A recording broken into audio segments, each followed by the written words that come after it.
en otros sitios afuera de Cantabria.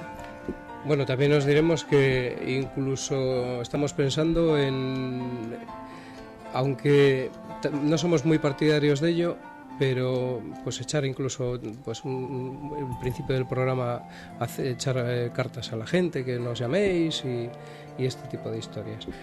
Bueno, pues ¿qué tal, Anita, si comenzamos hablando del tema de los ovnis?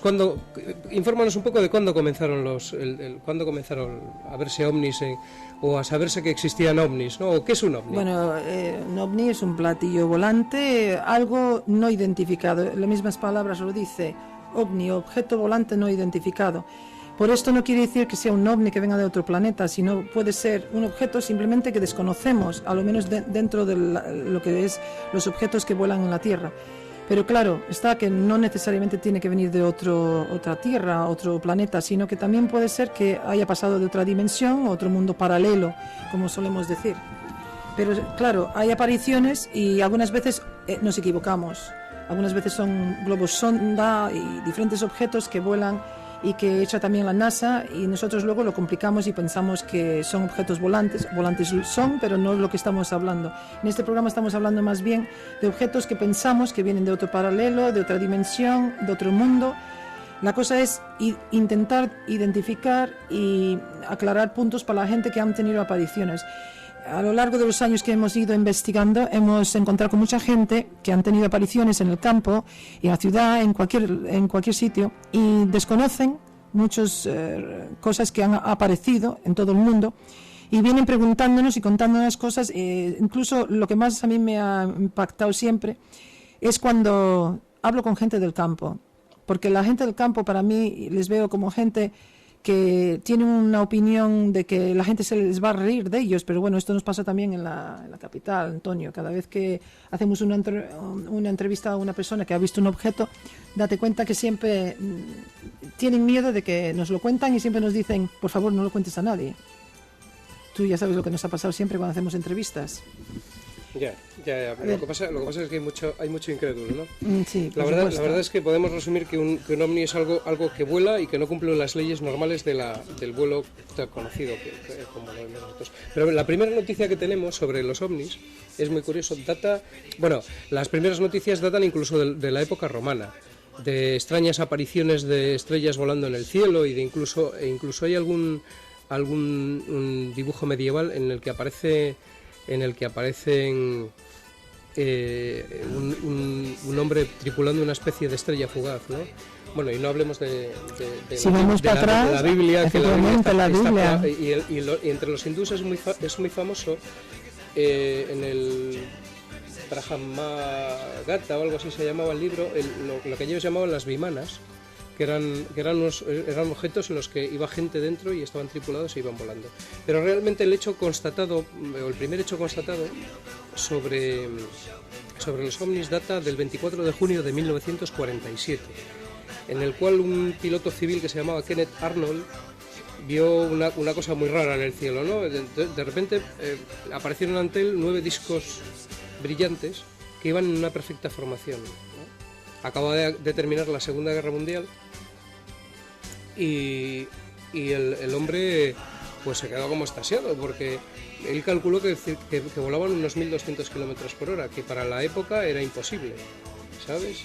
Los aviones de combate más rápidos que había en aquella época pues volaban a 700 kilómetros por hora, una cosa así, ¿no?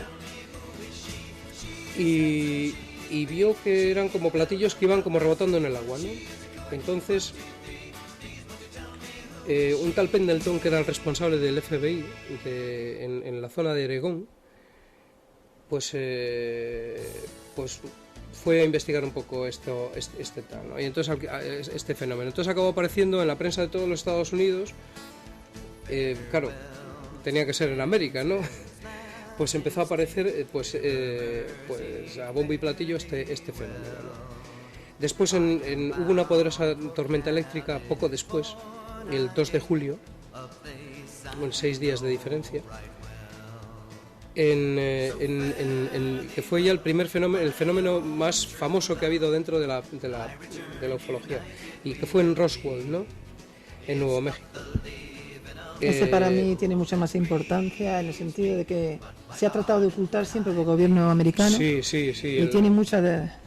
Sí, aquí mucha tela. Hubo mucha polémica con el famoso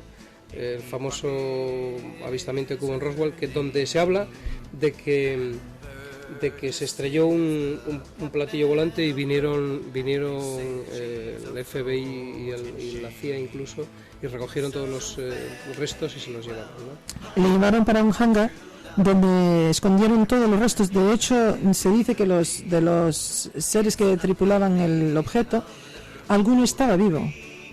Se han encontrado datos de ello. Dicen que una de las chicas que estaban trabajando, que luego se falleció de un cáncer, escribió un libro que apenas se conoce, pero ella estaba allí y dijo que cuando entraron los cuerpos uno estaba vivo. Y a partir de 1948 nos damos cuenta que realmente, y yo siendo norteamericana, me doy cuenta que hay muchas cosas que nos extraña. Yo creo que todos los gobiernos esconden algo. Pero yo pienso que en verdad el incidente de Roswell es muy curioso, porque a partir de ahí es cuando los Estados Unidos empiezan a construir naves totalmente distinto y empezamos a ir mucho más lejos que hemos ido hasta entonces. Empezamos ya a dar la vuelta a la Tierra, empezamos a ir a la Luna y todo es a partir de 1948. Sí, bueno, la verdad es que hay un proyecto que se llama el Proyecto SIN, que es por parte de las Fuerzas Aéreas Americanas, que se dedicó precisamente a estudiar todo este fenómeno de los platillos volantes y que después fue reemplazado por una cosa que se llamaba el Proyecto Grudge o algo así, que fue cuando empezaron a evolucionar todos los aviones hasta de combate que había en aquella época, e incluso cuando empezó ya la carrera espacial. Aproximadamente en los años 50 fue cuando comenzó la carrera espacial, ¿no? Después hubo muchos avistamientos a raíz de 1950, 1952. Sobre todo hubo gente que incluso en aviones de combate persiguió a los ovnis. Pero lo más destacable es que el 29 de agosto del año 56 se funda el Comité Nacional de Investigaciones sobre los Fenómenos Aéreos, ¿no? Y que en este comité fue donde nació el famoso Proyecto Libro Azul, que mucha gente oye hablar de él porque hubo una película, una serie en televisión hablando sobre el Libro Azul. Y a raíz de todo esto, pues han venido otras series muy famosas como la de Expediente X. Por eso estamos notados nosotros, ¿no? Y somos los magos españoles. Sí.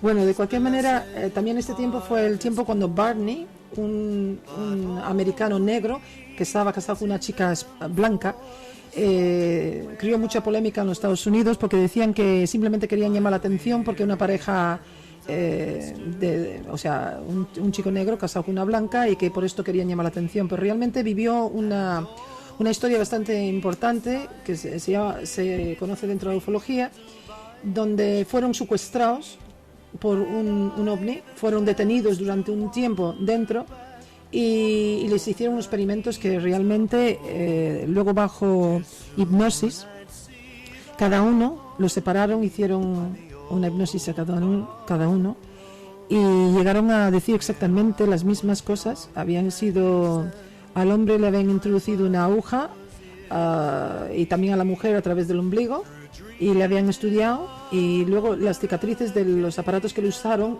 te quedaban en el cuerpo. Esto fue constatado por un psicólogo y varios médicos del gobierno y considerado como un caso real.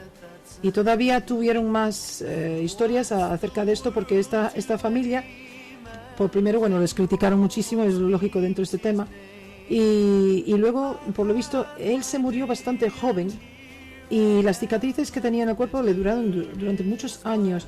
Y me recuerdo un incidente muy curioso, que luego al cabo de unos años vino en el periódico. Yo todavía vivía en los Estados Unidos y me recuerdo que vino en el periódico un incidente que les había pasado después del incidente del secuestro y dijeron que estaban en casa y de repente se les había aparecido encima de la mesa de la cocina.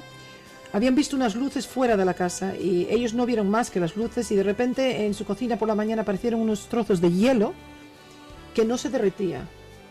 Llegó a derretirse con el tiempo, pero era súper congelado, mucho más congelado que un trozo de hielo, pero era increíble, o sea, era algo que el gobierno mismo tocó nota de ello y vino por los periódicos. Y sí fue una historia muy hablada en los Estados Unidos, me recuerdo, años atrás. Bueno, hoy una cosa, vamos a recordarle a nuestros radioyentes nuestro teléfono para que en caso de que quieran hacernos alguna pregunta o contarnos alguna cosa, lo hagan. Mira, nuestro teléfono es 942 80 15 79 y nos encantaría que nos llamaseis por teléfono y nos contaseis vuestras historias. O si no queréis contarnos algo, preguntarnos lo que queráis. Estamos aquí precisamente para satisfacer todas las dudas que tengáis. Oye, otro detalle muy curioso, continuando sobre este tema, fue que el 20 de octubre del año 76 en España, el Ministerio de Defensa, a través del general Felipe Galarza, que era el jefe de la Junta de Estado Mayor, fue cuando entregó a nuestro querido y conocido Juan José Benítez un expediente con 12 casos de ovnis. El expediente contenía 78 páginas y llevó el sello de confidencial. Y sí, fue la primera vez que se desclasificó en España. Fíjate, te hablo del año 76. Sí, estos cuando fueron desclasificados totalmente. Y viene en el libro de Benítez. Fueron desclasificados estos 12 casos exclusivamente. Sí, pero es que tú has visto la forma que fueron desclasificados. O sea, hacen unas comparaciones con que eran globos sonda, o sea, todo tipo de cosas, pero... Sí. Pero luego el famoso, uno de los fenómenos ovni más famosos que ha habido en España fue el 11 de noviembre del año 79, 3 años después de la desclasificación por el Ministerio de Defensa de estos casos, en los que un avión supercarabel de la compañía TAE, que iba entre Baleares y Canarias, tuvo que aterrizar de una forma urgente en el aeropuerto de Manises, porque un objeto no identificado le estaba acosando. El comandante se llamaba Javier Lerdo de Tejada y iban 109 pasajeros a bordo, y de hecho un caza de las Fuerzas Aéreas Españolas que partió de la base aérea de Albacete estuvo tratando de interceptar este objeto, ¿no? Y fue, fíjate, un caza que ya eran de reacción en esa época, fue incapaz de identificarlo, ¿no? Y sin embargo el caso llegó a provocar una interpelación parlamentaria del gobierno, en aquel tiempo era de la UCD, para que respondiesen los militares qué es lo que realmente sobrevoló. Y como siempre no hubo respuesta. No hubo respuesta, no. Fueron... A mí ahora quiero hacer un inciso aquí, que me gustaría hablar de un caso que me coincidió conmigo, una señora que me venía a mí, que ahora está viviendo en las Canarias, además, no sé si es que le ha llamado un sitio caliente, como se dice dentro de la ufología, un sitio caliente que es las Canarias, donde unos incidentes muy importantes han sucedido, y esta mujer, pues su hermano es militar, un piloto militar. Entonces ella, al venir a mi despacho, yo le pedí que por favor si me contase. Ella decía que me tenía algo que contar, que me lo contase, y me dijo ella que no, que prefería que su hermano mismo me contara el incidente. Entonces yo le cité a ella y ella me dijo: mira, te voy a invitar a mi casa y hacer como que tropiezas con él y él te hablará, porque si sabe quién eres no te va a contar nada. Y bueno, pues vale. Tuve una mala suerte porque la llamé y contestó el teléfono, y yo, creyendo que era su marido, le dije que me había quedado con ella para tomar un café y conocer a su hermano, y entonces por teléfono él ya me dijo que era su hermano, y cuando le dije que es que me preguntó muy seriamente que por qué yo quería hacerle una entrevista, y yo dije: pues es que tu hermana me ha dicho que tienes mucho que contar de avistamientos ovni en la zona de las Canarias. Y él rápidamente me dijo: yo no puedo hablar de esto, lo tengo prohibido hablar al público. Y eso para mí ya me dijo bastante, y no hubo forma de sacar ninguna palabra. Bueno, lo que sí también es muy curioso es que antes hablabas de ello, es que toda esta gente que ha sido abducida por ovnis y tal, se sabe que años después de estos fenómenos suelen tener problemas de tumores, cánceres. De hecho, tú tienes una experiencia muy cercana a ti de este tipo, ¿no, Anita? Pues sí, porque es que, por desgracia, unos años antes de venir para España a vivir... Perdona que te corte, porque ahí me supongo que a raíz de esto que nos vas a contar fue donde empezó tu inquietud sobre este tipo de fenómenos, pues me imagino, vamos. Pues es que en 1974, 73, por ahí, 75, pues mi defunto padre pues tuvo un incidente en directo. Había salido a pasear los perros en Nueva York, que vivíamos allí en ese entonces, y fue enfocado con las luces de un ovni. Entonces se mantuvo dentro del círculo de luz durante un tiempo. Quiero mencionar, hacer un inciso ahí, decir que los dos perros que paseaba, uno de ellos, era una hembra, se quedó ciega después de esto. Siempre yo pensé que igual tenía tenido algo que ver con un incidente.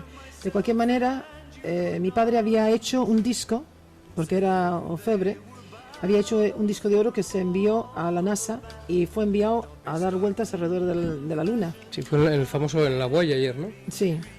Y entonces él fue el orfebre que hizo el disco. Entonces, justamente después de esto fue cuando él fue enfocado con estas luces. Él ni creía ni dejaba de creer. Era un hombre muy inteligente y sí vino para casa muy asustado. Y a mí no me dijo nada, sino se lo dijo a mi madre, pero unos días después. Pero al entrar por la casa simplemente se desplomó, se cayó al suelo. No sabíamos lo que le pasaba. Una amiga mía que vivía cerca, que era enfermera, le miró y nos dijo que realmente no había sido un infarto, ni mucho menos, que parecía que había sido un susto. Y pues obviamente sí, había sido un susto que se había tenido. Y vinimos a España. Mi padre, unos 7 años después, falleció de un cáncer por todo su cuerpo. Y ya entonces tomé mucho interés en el asunto. Pero luego tuvo otro incidente en mi vida.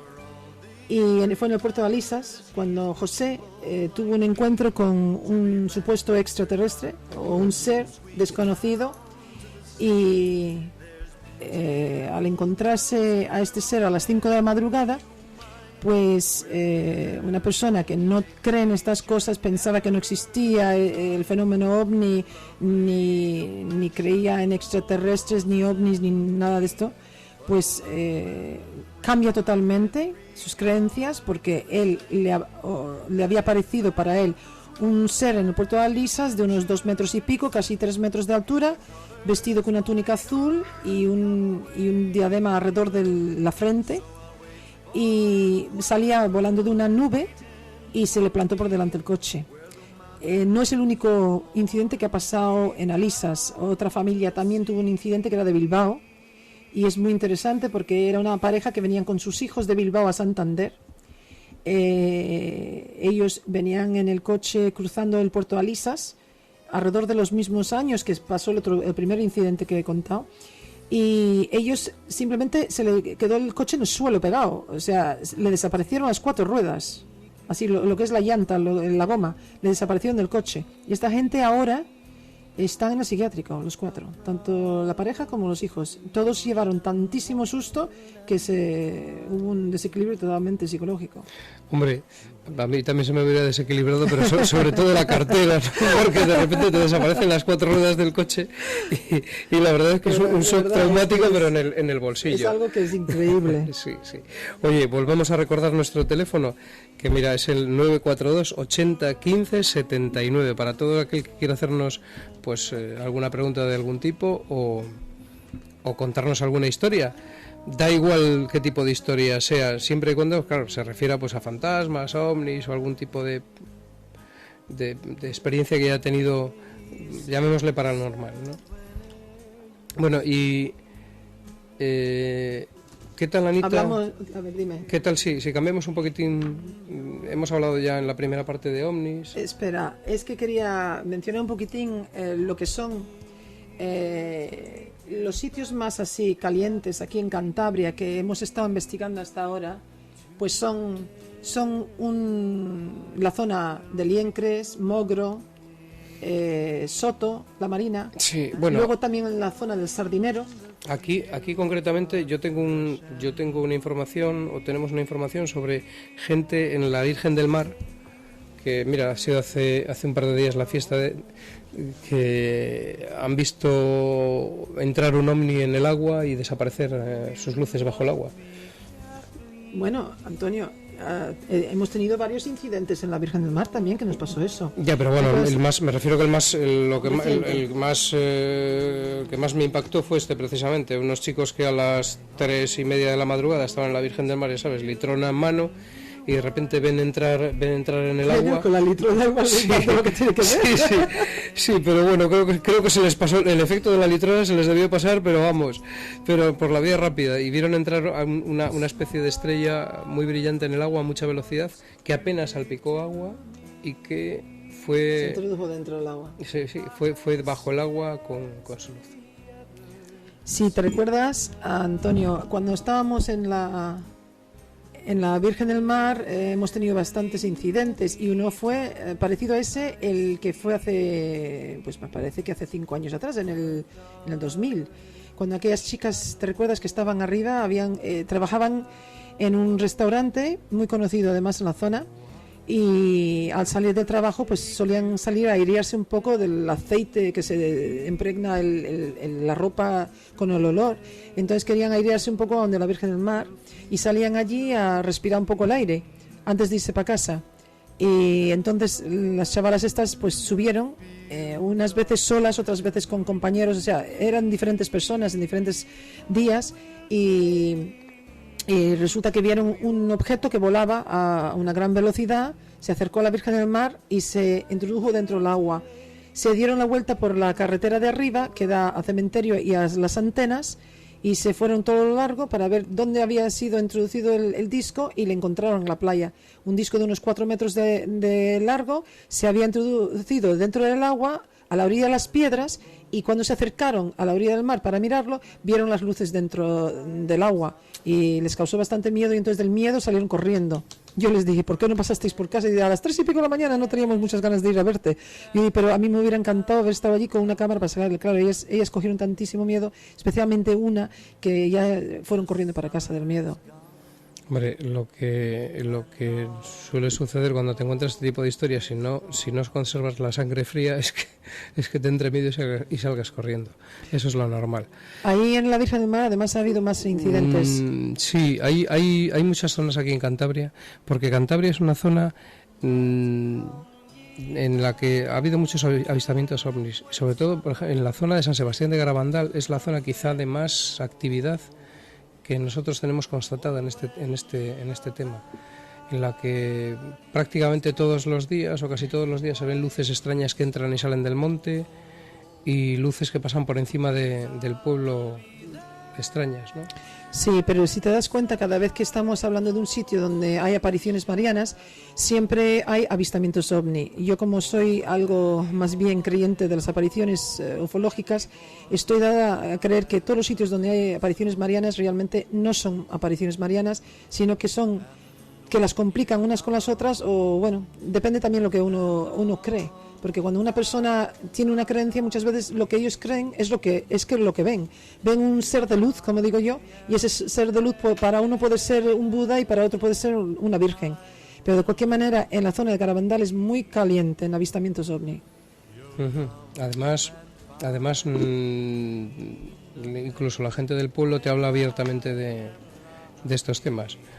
Y sin ningún tipo de pudor, vamos, porque claro, están acostumbrados a cada 2x3 ver luces extrañas y cosas raras por allí por encima del pueblo. De la zona de Garabandal hablaremos muchísimas veces, porque esa zona la dominamos bastante bien, y personalmente yo tengo un interés muy, muy grande en esa zona, y ya llevo 15 años investigándole y quedándome allí, pero 15 noches, a veces 2 semanas, 3 semanas, pero porque me interesa muchísimo esa zona. Bueno. Quiero recordarles otra vez, si alguien se quiere poner en contacto con el programa, estamos abiertos a oír explicaciones de cosas que les han pasado. Si tienen alguna historia que contarnos, llamen por favor al 942 80 15 79, cuando la realidad duerme.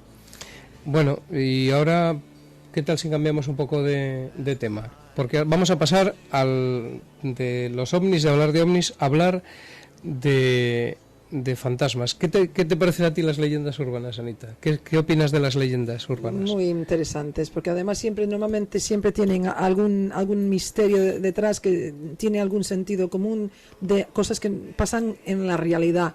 Aunque las llaman leyendas, yo normalmente no creo que en el fondo son leyendas. A ver, ¿con cuál empezamos? Pues mira, yo tengo una muy buena que es la ha oído muchísima gente. Lo que pasa es que las versiones son varias, ¿no? Entonces te voy a contar la versión, o os vamos a contar la versión que ha llegado hasta mí, ¿no? Al parecer, a finales de agosto del 78, un belga llamado André van Werter, que tenía unos 22 años de edad aproximadamente, pues disponía a regresar al hotel donde estaba alojado, en Playa de Aro, en Gerona. Ya sabéis que es una localidad de la Costa Brava, ¿no? Y había pasado todo el día en Tossa de Mar, que es otro lugar de allí de veraneo cercano, disfrutando del sol y del mar en las pequeñas calas que por cientos se cuentan en la zona, ¿no? Y después de haber comido pues una buena paella y un poquito de pescado en un restaurante de allí del Paseo Marítimo, y debido a la hora pues pensó que era el momento oportuno de reunirse con sus padres que habían quedado con él en Playa de Aro. Entonces el coche le había dejado estacionado a la entrada del pueblo, cerca de la carretera que conduce a Palamós.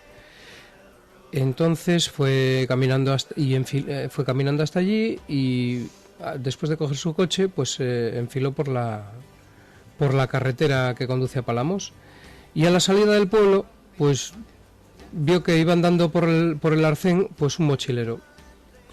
La verdad es que este hombre, por lo que él cuenta, pues no tenía costumbre de parar a nadie en aquellos casos, ¿no? Pero aquel día, como iba solo, acababa de comer y tenía ganas de un poco de conversación, pues decidió detenerse.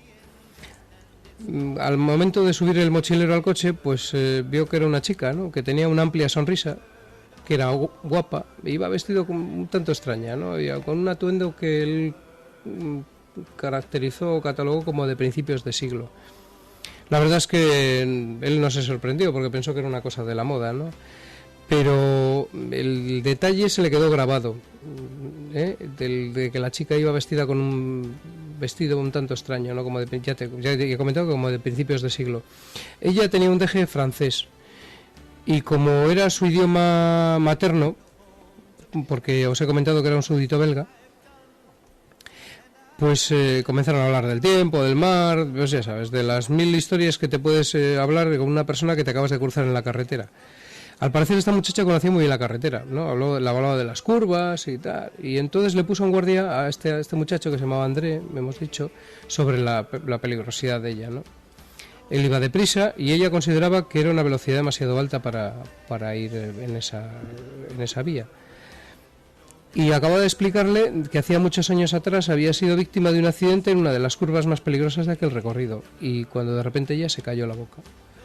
André, que iba concentrado en la carretera, tardó unos segundos en observar que la mochilera había desaparecido del coche. Se detuvo, bajó, la estuvo buscando, pero la verdad es que aquel hombre no logró encontrar ni rastro de ella, ¿no? Claro, imagínate, se puso nervioso, inquieto, le pegó un ataque de nervios, literalmente, y volvió como pudo a Tossa de Mar para dar parte a la Guardia Civil de lo que le había ocurrido. Pero el sargento de guardia le dijo que no era necesario, que al menos una vez a la semana siempre pasaba lo mismo, sobre todo durante la época estival, ¿no? Que solía aparecer aquella pues misteriosa, fantasma. Sí, el típico fantasma, aquella misteriosa mochilera, y advertía a los conductores de que no corrieran demasiado y que en la curva aquella pues había siempre tenido un accidente. ¿Cómo te gustaría que me cogiera una chica haciendo sería... con esas pintas, Antonio? Hombre, después de la cantidad de casos que hemos investigado, la verdad es que esto sería la guinda que colmaría, que pondrías encima de la... los mares al volante? Sí, encima de la tarta, ¿no? Hombre, la verdad es que entre los parapsicólogos dicen que la historia no es verdad, que no ha sido corroborada, que no hay testigos, y que se apoyan todo en la palabra de un individuo, ¿no? Que sería este hombre. Ya, pero con la única excepción, claro, de la Guardia Civil. Bueno, este ha sido en un lugar. Ahora yo te menciono otro muy conocido en California.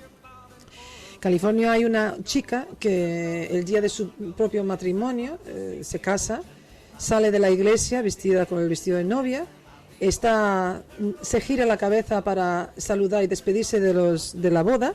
Iba a coger el coche para luego, allí ya sabes que se suele estirar una limusina grande para los novios. Salía hacia la limusina, tenía que cruzar la carretera para montar en la limusina. y con el novio se queda un poco hacia atrás, ella sale antes que él, se gira para despedirse de toda la gente de la boda hasta que le verían en la comida, y al girarse no se da cuenta que viene un coche y le lleva por delante. Muere a las mismas escaleras de la iglesia donde se acaba de casar. Esta novia desde entonces aparece todos los años a la misma fecha haciendo autostop, y lo curioso es que ha causado tantísimos accidentes porque al recogerla la gente, pues lo típico, igual que este que acabas de leer contar ahora mismo, pues justamente esta novia sale, hace dedo en la carretera. Claro, cualquier coche no recoge una novia que está haciendo dedo.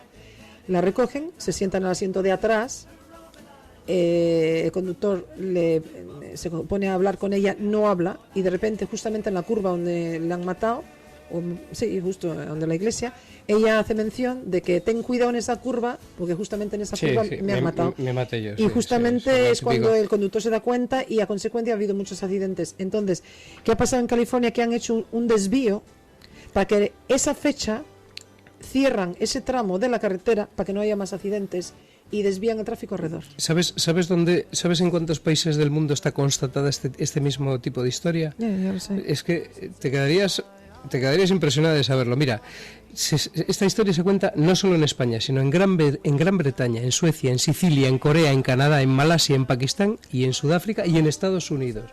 Tú fíjate la cantidad de países en los que las historias de los mochileros fantasma circulan. Bueno, y no te digo más, sobre todo donde más difundida está, es en Estados Unidos, en los que apenas hay un solo estado de la Unión en el que no se cuente una historia sobre este tipo, ¿no? Tú fíjate, como dato curioso, hay un folclorista que se llama Richard Brinsley, que en dos artículos que publicó, que se llamaban El mochilero desaparecido, y fueron publicados en octubre del 42 y en enero del 43. Y la historia la cuenta desde Hawái hasta Nuevo México. O sea, en todos los sitios y en todas las carreteras americanas había un mochilero fantasma. Pero además es que no es solo eso lo curioso. Es que hay hechos constatados en los que, por ejemplo, mira, en Gran Bretaña hay una historia en un pueblo que se llama Uniondale, ¿no? Que en 1965 hubo un accidente en Uniondale, que hay gente, pues eso, que no sabe que ocurrió ese accidente allí, que van por allí, que le sale el mochilero y que acaban yendo al puesto de la policía de este pueblo diciendo, oiga, que es que me acabo de encontrar con un señor que me ha desaparecido en el coche y que me ha dicho que se ha matado en esa curva y que al parecer se llamaba Catman Ken o algo así, el fantasma que aparece. Y claro, la policía acaba diciendo, mire usted, fue un accidente que fue en esta época y no sé qué, y no se asustan ya de nada, vamos. O sea, porque ya hemos comenzado diciendo que podían ser leyendas urbanas, pero es curioso que estas leyendas urbanas se hacen reales al dar estos mochileros fantasma datos sobre el lugar y la fecha en la que murieron.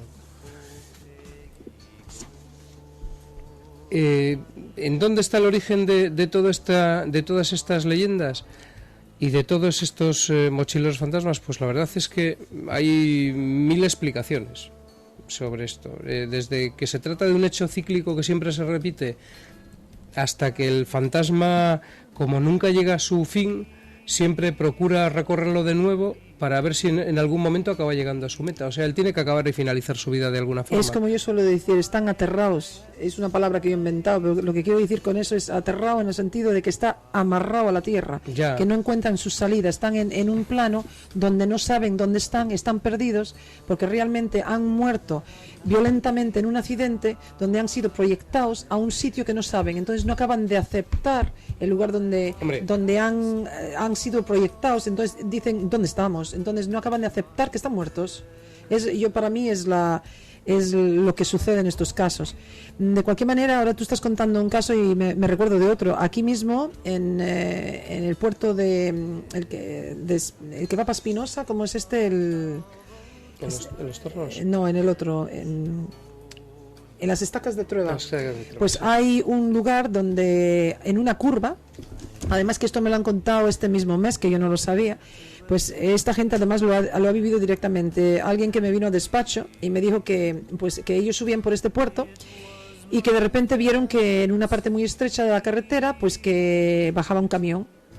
Y vieron el camión cogiendo las curvas. En lo lógico que tú estás en una parte más ancha de la carretera y decides, bueno, voy a esperar aquí hasta que pase el camión y luego ya yo tranquilamente sigo. Entonces ellos empezaron a esperar que el camión llegase. Todos los que estaban dentro del coche lo vieron perfectamente. El camión sigue bajando el estrecho y luego ya la curva le esconde. Todavía están esperando el camión nunca bajó. Entonces ellos, al ver después de un rato que el camión no bajaba, empiezan a ir hacia donde venía el camión. Pasan la misma curva y se la reconocen como la curva que habían visto el camión bajando. El camión no llega, entonces ellos siguen el camino y llegan al pueblo. Cuando llegan al pueblo, hacen una entrevista allí a alguien en un bar y les preguntan, oye, mira, es que nos ha pasado un incidente muy extraño. Resulta que nosotros subíamos al puerto, hemos visto un camión, así un camión muy antiguo, de estos que solían llevar antiguamente los barriletes de cerveza, que se veían por los costados y tenían solamente unas tiras de madera, esos camiones antiguos que eran abiertos, y que resulta que bajaba a todo el puerto y que de repente se dan cuenta que ese camión nunca les ha llegado y ellos han pasado ya el sitio y el camión ha desaparecido. Y el hombre del bar se comienza a reírse y le dice, mira señor, no le extrañe, es que ese es el camión famoso fantasma que nos aparece aquí todos los años, porque ahí hace unos años, cuántos años atrás, se mató un camionero y ahí en tal fecha siempre aparece el camión bajando la cuesta. Ya, la verdad es que este tipo de hechos siempre se repiten, porque no cabe la menor duda de que para alguien para alguien que de repente muere tiene que ser un shock traumático. Piénsate que de repente tú estás vivo y de repente en décimas de segundo te encuentras muerto. ¿Qué pensarías en ese momento? Realmente tratarías de preguntar al primero que tienes al lado qué pasa, tu sensación, tu sentido tu percepción de la realidad tiene que cambiar inmediatamente, ¿no? Entonces tiene que ser algo así como volverte loco. Yo creo que el mejor ejemplo para que la gente nos entienda es la película de Ghost. Para mí fue muy real cuando yo fui al cine y la vi. Sí, ese sería el ejemplo típico, perfecto. ¿No? O sea, de repente, el muchacho no aceptaba que estaba muerto. No, de repente te entra una bala y tú te levantas para intentar continuar y te das cuenta de que has dejado atrás tu cuerpo físico. Y entonces, ¿no? Por eso él veía su cuerpo afuera y su novia le estaba abrazando y resulta que él realmente estaba muerto y estaba fuera de su cuerpo. Es realmente yo lo que pienso, porque yo cuando estudio estos casos contigo y te das cuenta que yo cuando tengo un avistamiento de un espíritu, tú siempre te ríes de mí, porque tú siempre dices, bueno, es que tú estás soñando porque estás viendo cosas, pero ya sabes lo que nos ha pasado muchas veces. Cuando te tocó el fantasma en la Torre San Vicente no decías eso. Bueno, la verdad es que sentí una cosa extraña, ¿no? Ah, sentiste una cosa extraña, claro, el escéptico, claro. Tú no viste fantasma ni lo sentiste, ¿no? No, solo era energía. Yo fantasmas ya sabes que nunca veo. O sea, tú no ves, no, ya lo sé. Es una cosa que... La que los veo soy yo. Aunque hemos captado alguna vez con nuestras cámaras, hemos captado alguna vez pues algún espectro e incluso hemos grabado en más de una ocasión voces extrañas que algún día, bueno, pues que iremos poniendo en este programa y que también pues explicaremos a la gente cómo lo vamos haciendo. Para que vean los dos puntos de vista, sí. Y por qué nos llaman Madriscali. Sí, y le explicaremos a la gente qué es lo que tiene, si algún día quieren hacer pues algún tipo de investigación, qué es lo que tienen que hacer. Y también les diremos qué es lo que nunca tienen que hacer, como el caso, por ejemplo, famoso de la Ouija, ¿no? Que siempre yo siempre digo lo mismo, que a nadie se le ocurra jugar con la Ouija, que no es ningún juego. Y que al final... A eso nos dedicamos un programa entero a hablar sobre eso, para que la gente se dé cuenta de lo que pueden hacer y lo que no deben de hacer, eso. Porque siempre que causa problemas. De hecho, tú, como te digo, cuando en la Torre San Vicente sentiste aquello, yo me recuerdo la cara pálido que se te quedó. Tú que siempre me dices que me tomas el pelo cuando dices que veo algo, dices, ¿cuántas copas te has bebido? Ya sabes que no bebo.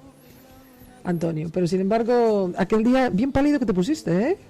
Aquel día hasta perdiste color. Hombre, tenías frío. Eso no es normal. Yo creo que es que ¿eh? fue un poco de corriente de aire. Ya, La con culpa las de todo la ventanas tuvo el cerradas, aire. Sí. Es que a mí es que las casas que no tienen ventanas, pues como que se me dan muy mal, sobre todo estas en mangas de camisa, ¿no? Sí. Por eso llevaba la chaqueta puesta y tenías frío, ¿no? Sí. Oye, os recordamos nuestro teléfono, aunque ya nos quede muy poco tiempo de programa, por si que nos queréis llamar, que es el 942 80 15 79.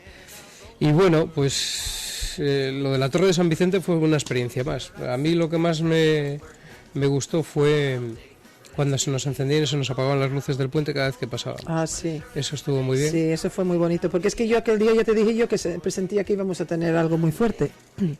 Y si te recuerdas, fue llegar a San Vicente, estábamos cruzando el puente y llevabas tú el coche y yo te dije, Antonio, hoy vamos a tener una experiencia muy buena aquí en el puente y en la casa de San Vicente. Y justo al poner las ruedas delanteras del coche en el puente, flash, se nos apagaron todas las luces del puente.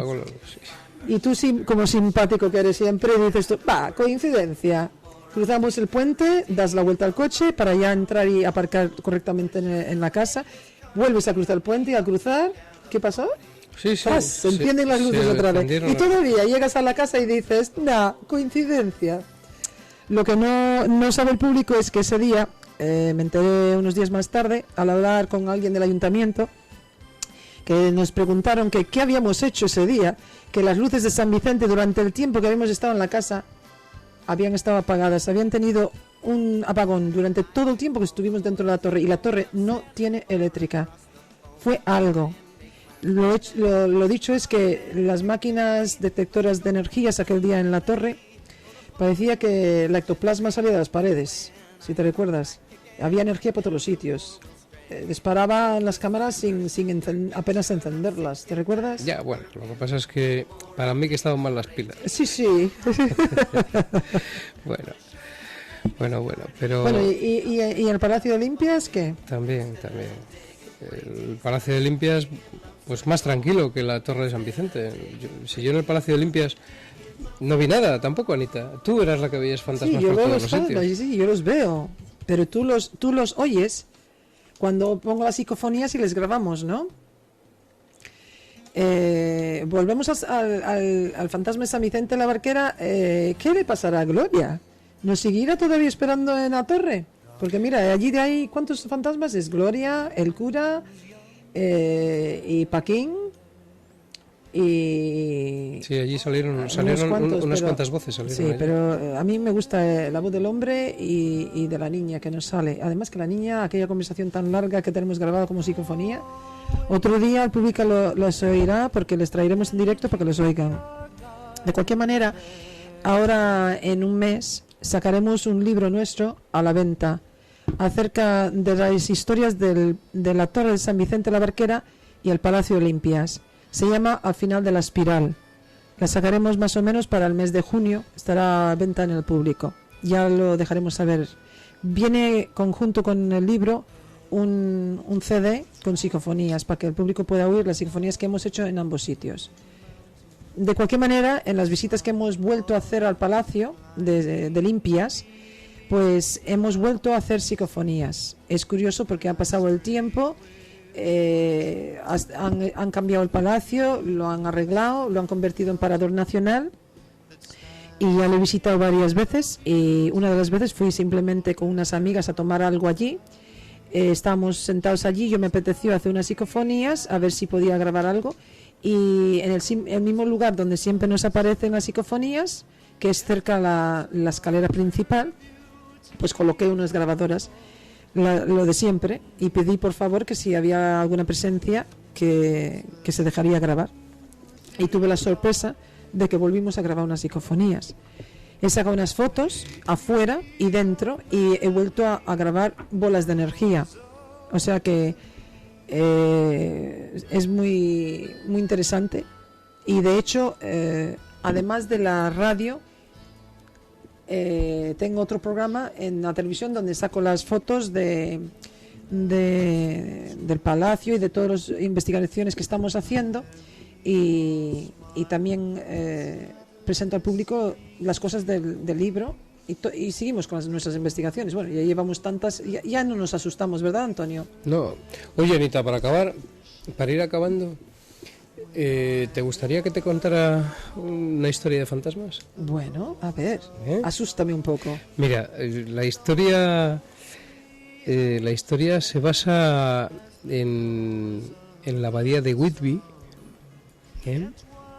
que, mira, te cuento, esta abadía está en Yorkshire, ¿no?, al norte de Inglaterra, y dicen que está habitada por multitud de fantasmas. Fue fundada hacia el año 657 sobre un acantilado que domina el océano. La abadía fue destruida por los vikingos unos 200 años después, hacia el 957 aproximadamente, y luego reconstruida en el mismo emplazamiento por los normandos en 1607. Se dice que Santa Hilda fue la fundadora de la abadía original y que nunca se fue de allí, ¿no? Y su fantasma continúa apareciéndose envuelto en un sudario. ¿Qué te suena esto, Anita, lo del fantasma envuelto en el sudario? Y que aparece frecuentemente en una de las ventanas más altas de la abadía. Santa Hilda también podía ser la responsable de otra aparición supuestamente vista en esa abadía. Esta Santa Hilda, mientras fue abadesa, dicen que libró a toda la comarca de las serpientes, que era una comarca en la que había muchísimas serpientes. Se dice que las llevaba al borde del acantilado y que allí las cortaba la cabeza a las serpientes, con un látigo que tenía, ¿no? Y desde entonces se aparece en una carroza fúnebre con un cochero sin cabeza y tirada por 4 caballos que tampoco tienen cabeza. Ay, y que desaparece ese carro con esos caballos tirándose al mar a través de los farallones del acantilado. Pero de todos los fantasmas que dicen que habitan esas ruinas de la abadía, quizá el más atormentado de todos sea el de Constance Belverley, una monja que dicen que rompió sus votos por el amor de un hombre. Qué romántico. pero que era falso caballero, y como castigo a sus malas acciones fue allí emparedada a vida. Imagínate la pobre entre pared y pared metida en una de las mazmorras de la abadía. Y al parecer el fantasma de esta aparece en una escalera de caracol que lleva hasta a la mazmorra de la abadía. ¿Te has dado cuenta? Como siempre son escaleras de caracol. Siempre hay una escalera, siempre. En una casa fantasma hay una escalera de caracol. Sí, muchas veces. Queremos recordar al público el teléfono otra vez: 942 80 15 79. Saldremos todos los jueves en Onda Norte en 89.1 en la costa y 100.7 en punto 6. Espera. 105.8 en Torrelavega, en Onda Norte. Nuestra sección será de 12 a 1 de la noche, cuando la realidad duerme. Y lo presentaremos Antonio y yo, Estefanía Anita. Muy bien, Anita. Bueno, oye, y otra vez os repetimos a todos los radioyentes que estaríamos encantados de que nos llamaseis por teléfono y nos contaseis vuestras historias. Y que nos hicieseis las preguntas que queráis, porque bueno, pues estamos aquí un poco para aconsejaros o intentar ayudaros sobre todos los problemas o tipos de problemas de esta índole que tengáis. Y si queréis poneros en contacto con nosotros y nos queréis contar algo, repetimos el teléfono en el programa mismo, y quieren venir al mismo programa, les invitamos que vengan y se pongan en contacto con el 942 80 15 79, de 12 a 1 de la noche todos los jueves, en Cuando la realidad duerme. Bueno, también otra cosa, si queréis que hablemos de algún tema en concreto, pues también a través de este número de teléfono os ponéis en contacto con nosotros, nos lo dejáis saber en la oficina de la emisora y nosotros procuraremos satisfaceros pues lo mejor que podamos. Bueno, ¿qué hacemos, Anita? Nos despedimos. Pues nada, nos despedimos al público hasta la semana que viene, hasta el jueves de la semana que viene a las 12 de la noche. Buenas noches. Bueno, pues buenas noches a todos. Ha sido un placer teneros ahí detrás de estos micrófonos, y una vez os emplazamos para el próximo jueves de 12 a 1 de la madrugada. Gracias a todos. Cuando la realidad duerme. 942 80 15 79 de Onda Norte, Torlavega. 105.8, 89.1. Gracias, buenas noches. Buenas noches a todos.